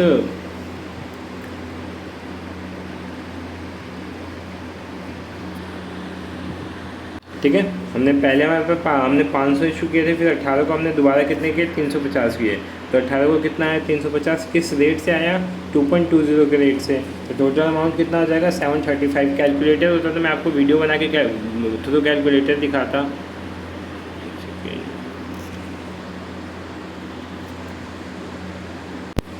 ठीक है, तो देखो ये अमाउंट जो था ये कैसा है, मैंने अभी आपको बताया। हमने 350 और इशू किए थे, ऊपर 500 तो अलग इशू किए थे। ठीक है, अब जब हम टोटल करेंगे तो ये 500 वाले को अलग लिखेंगे। ठीक है, जैसे हमने पिछले क्वेश्चन में किया था, 350 वाले को अलग, उनका टोटल कर देना आप। ठीक है, टोटल हो गया। अब 19 को हमने क्या कर दिया? इशू कर दिया। कितने किए? 600 किए। अब देखो, अब इसमें ध्यान देने वाली बात है, last in first out. Last को इन करेंगे, फर्स्ट को आउट करेंगे। तो जो लास्ट, ठीक है, सिंपली है, इसमें लास्ट वाले को हम पहले लेते हैं। लास्ट वाले को क्या करते हैं? पहले जो हमने लास्ट में लिया था ना, उसको हम निकाल देंगे और पहले वाले को रहने देंगे। ठीक है, अब देखो लास्ट में क्या लिया था हमने? 350 लिया था, तो पहले 350 पूरा निकाल लेते हैं, क्योंकि हमें 600 चाहिए। तो 350 तो यहाँ से कवर हो जाएगा। 350 आप कवर कर लो यहाँ से। ठीक है, 350 उन्होंने कवर कर लिया ये था। अब बचा कितना चाहिए और कितना? हमें 250। तो 250 ऊपर वाले में से कवर कर लेंगे। किस रेट पे है वो? 2 रुपये के रेट पे है। तो ये कितना आ जाएगा? 500। और ये बचा कितना इसमें से? हमने 500 में से 250 निकाल लिया, 250 बचा। किस रेट से? 2 के रेट से। तो टोटल अमाउंट 500 हो गया। ठीक है, 25 तारीख को क्या किया इन्होंने? दोबारा बाय किया। किस रेट से? 600 के रेट से, मतलब 600 यूनिट बाय किए। ठीक है, किस रेट से? 2.20।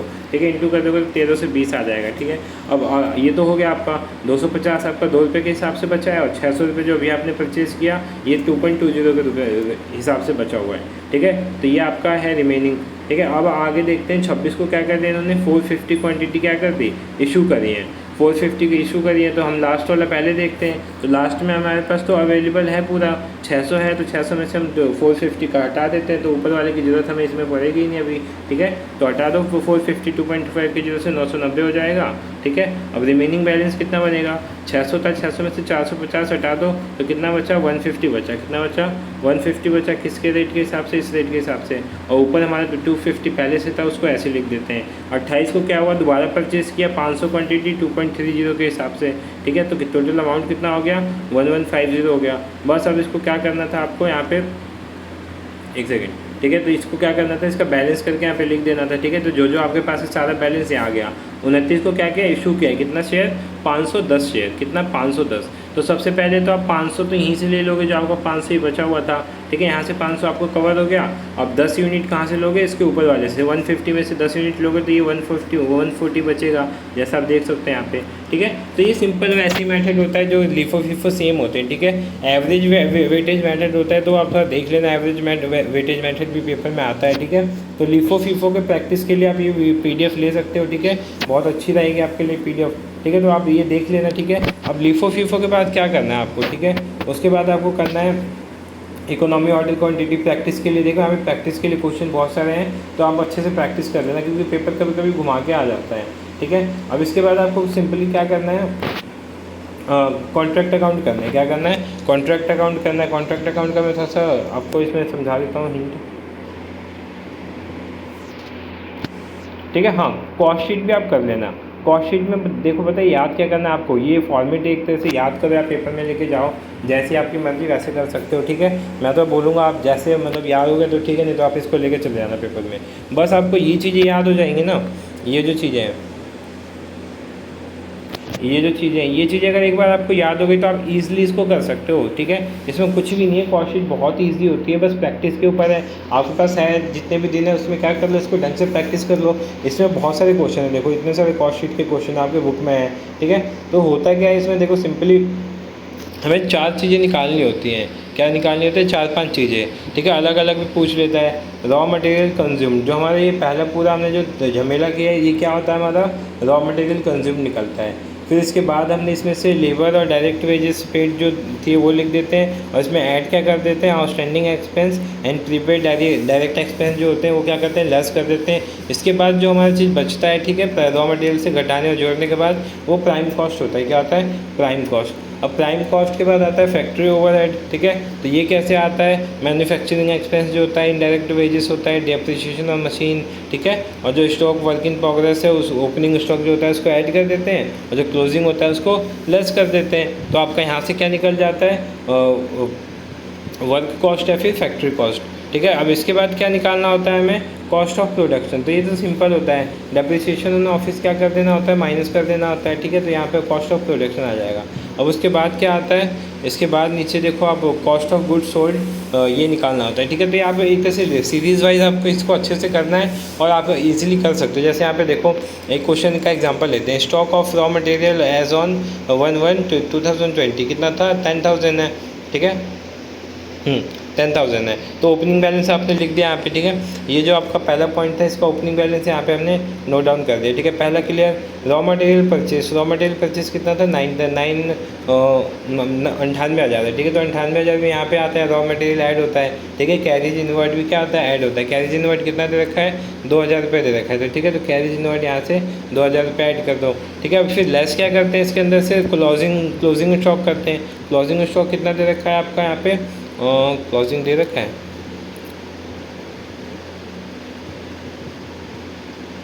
हाँ, ठीक है। ये रहा आपका क्लोजिंग, ये रहा, ठीक है। ये ओपनिंग था और ये क्लोजिंग है। तो क्लोजिंग कितना देखा है? 7,000 माइनस कर दो आप इसमें से, ठीक है। फिर उसके बाद जो रॉ मटेरियल रिटर्न हुआ है, ठीक है, आपने बेचा, आपके पास वापस आएगा, तो इसको भी तो माइनस करोगे, इसको थोड़ी ना डाल सकते हो। और जो वेजेस होते हैं, ठीक है, ये सब भी आप इसमें ऐड ऑन कर सकते हो। तो ये सब करने के बाद देखो यहाँ पे सिंपली क्या क्या चीज़ें थी हमारे पास। क्लोजिंग स्टॉक 7,000 थी और रॉ मटेरियल रिटर्न क्या थी? 5,000 थी, तो 12,000, ठीक है। तो यह आपका 1,10,000 में से क्या माइनस करना था? 12,000 माइनस करना था, तो आपका क्या है? 98,000 आया। अब इस 98,000 में क्या करना है आपको? जो डायरेक्ट वेजेस होते हैं, डायरेक्ट एक्सपेंस होते हैं, इनको प्लस कर देना है, ठीक है। आप प्लस कर दिया तो क्या आया? 1,26,000, ठीक है। ये प्राइम कॉस्ट होगा। क्या होगा ये? Prime cost. अब वर्क कॉस्ट कैसे आता है? फैक्ट्री ओवरहेड होता है ये, मतलब, ठीक है। तो फैक्ट्री के जो एक्सपेंस होते हैं वो इसमें आ जाते हैं, ठीक है। तो फैक्ट्री का कोई एक्सपेंस है यहाँ पे? हाँ, देखो यहाँ पे फैक्ट्री एक्सपेंस है ना, ये रहा, ठीक है। 12,000 थे, 12,000 यहाँ से आ जाएगा। उसके बाद क्या है यहाँ पे? ऑफिस है एक्सपेंडिचर, ठीक है। ऑफिस एक्सपेंस है यहाँ पे कहीं? हाँ है, 5,000। तो 5,000 क्या कर दोगे? ऑफिस एक्सपेंस भी इसमें ऐड ऑन कर दोगे, ठीक है। तो ये क्या आपका 1,38,000 था, इसमें 5 ऐड कर दिया तो 1,43,000 हो गया। तो आपका कॉस्ट ऑफ प्रोडक्शन हो गया। तो हो गया हमारा, यही निकालना होता है, ठीक है। तो ये काफ़ी ईजी है, इसको आप प्रैक्टिस जितनी कर लोगे आप उतनी जल्दी बना सकते हो, ठीक है। तो आपको समझ में आ रहा होगा, ठीक है। नेक्स्ट चलते हैं हम अपने इस पर। तो जैसे मैंने बताया था, कॉन्ट्रैक्ट कॉस्टिंग भी बहुत इंपॉर्टेंट है। इसमें आपको दो तीन चीज़ें ध्यान रखनी है। 3 केस होते हैं, ठीक है। फर्स्ट केस, सेकंड केस और थर्ड केस। तीनों केस आप कर लेना। अगर नहीं कर पाओगे, ये वीडियो मैं अभी अपलोड कर दे रहा हूँ कल रात में, ठीक है। कल रात में भी एक वीडियो अपलोड कर दूँगा, रात में या कल शाम तक एक वीडियो आ जाएगी, ठीक है। और मेरा भी एग्ज़ाम है, आफ्टर एग्ज़ाम मैं कोशिश करूँगा तुरंत भी आते ही मैं एग्ज़ाम मतलब आपकी वीडियो अपलोड कर दूँ। अभी मैंने जो चीज़ें बताई वो सारे आप कर लो, ठीक है। मैं एक बार और आपको रिमाइंड करा देता हूँ क्या क्या चीज़ आपको करनी है, ठीक है। आपको करना क्या क्या है यहाँ से मैंने एक बार और बता दिया था, दोबारा मैं बता देता हूँ। कॉस्ट शीट करनी है, ओवरहेड कर सकते हो या नहीं तो स्किप कर देना, लेबर वाला भी स्किप कर देना, contract, cost sheet, proper process account, ठीक है। ये तो आपको करने हैं। इसके साथ EOQ भी करना है आपको, ठीक है। लीफो फीफो करना है, लीफो फीफो इसमें वेटेज मेथड भी होता है, वो भी कर लेना, और मैक्सिमम मिनिमम कर लेना। तो ये 5-6 टॉपिक हैं जो आपके लिए मस्ट हैं, ठीक है। ये वीडियो मैं अपलोड कर दे रहा हूँ, अगर आपको प्रैक्टिकल में दिक्कत होती है तो मैं प्रैक्टिकल्स की वीडियो अपलोड कर दूँगा कल शाम तक, ठीक है, या फिर कल सुबह दोपहर तक कभी भी कर दूँगा, ठीक है। अगर चाहिए आपको करना है, ठीक है, मैं बता देता हूँ। इग्नू ऑनलाइन लर्नर, ठीक है, इग्नू ऑनलाइन लर्नर करके एक चैनल है, ठीक है, मैं आपको दिखा भी देता हूँ। और मैं भी उन स्टडी करता था जब, उनसे ही करता था,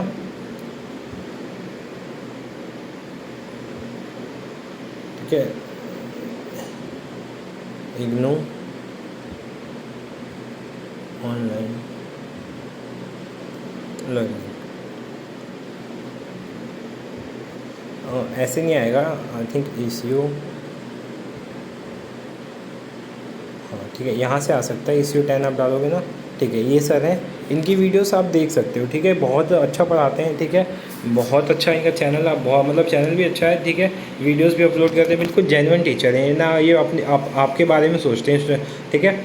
इनकी PDF भी मैंने एक बार यूज़ करी है, ठीक है। तो आप अगर पेमेंट करना चाहते हो तो इन सर को पे कर सकते हो, ठीक है। जो PDF है उसके बदले में आप 50 रुपीज़ पे कर सकते हो सर को, ठीक है। मैंने भी एक बार पेमेंट करी थी, आप भी पे कर सकते हो, ठीक है, अगर आपको पेमेंट करनी है तो, ठीक है। सो आप इनकी वीडियोस देख सकते हो, उन्होंने पूरा प्लेलिस्ट बना रखा है, ठीक है, ECU 10 के लिए। देखो मेरे पास टाइम नहीं है, टाइम होता तो मैं भी अपलोड कर देता, मेरे को क्या है, मेरे पैसे आते, ठीक है, यूट्यूब मुझे पैसे देता, बट मेरे पैसे से मतलब नहीं, मुझे आपका मतलब है, ठीक है, आपका पेपर अच्छा जाए, तो मैं आपके लिए बता देता हूँ, सजेस्ट कर देता हूँ इनसे, आप इनसे कर सकते हो, ठीक है। मेरे को कोई पैसे का वो नहीं है, आप इन सर से अच्छे से कर सकते हो, ठीक है, क्योंकि मैं टीचर नहीं हूँ, ठीक है, मैं आपका एक तरह से भाई दोस्त हूँ जो मैं आपको गाइड कर सकता हूँ, ठीक है, बाकी आपको देखना है, ठीक है। तो ये हमारी कुछ थी चीज़ें जो हमने इस वीडियो में डिस्कस करी है। वीडियो को यहीं ओवर करते हैं, ठीक है, बहुत ज़्यादा लंबी वीडियो हो जाएगी, और आपसे रिक्वेस्ट है वीडियो को लाइक कर देना, कमेंट कर देना, ताकि इन फ्यूचर आने वाले स्टूडेंट्स को भी लगे कि हाँ वीडियो आपके लिए हेल्पफुल हुई थी या नहीं हुई थी, ठीक है।